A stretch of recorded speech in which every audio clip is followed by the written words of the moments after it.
Kung lagi kang kinakapos sa pera, itong tatlong sangkap na ito ang kailangan po ninyo.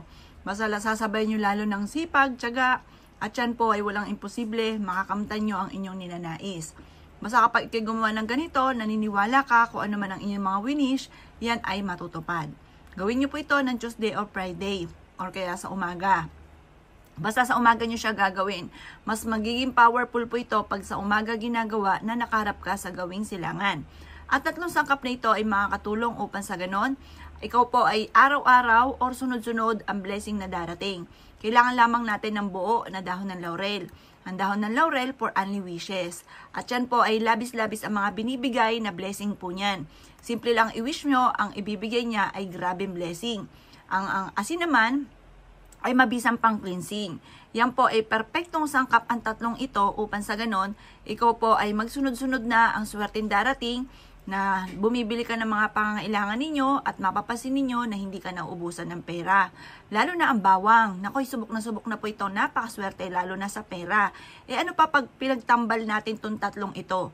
Nakakatulong po ito upang sa ganon, ikaw po hindi na mauubusan ng pera.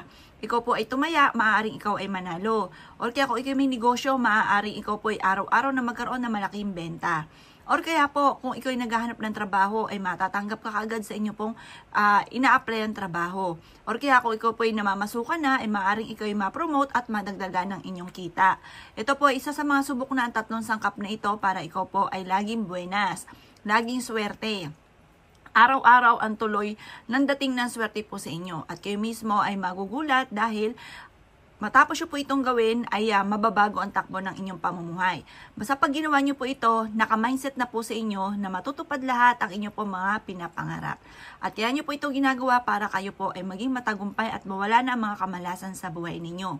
Ilagay nyo lamang po ito sa isang malinis na plastic at dadalhin nyo palagi kahit saan kayo magtungo at ang swerte nito ay susundan ka. Proven po ito mga bossing ko at napaka-epektibo rin ito na pantaboy ng mga toxic sa buhay natin. Kumbaga inaandito ng lahat-lahat, wala ka na ibang hahanapin pa sa pampaswerteng ito.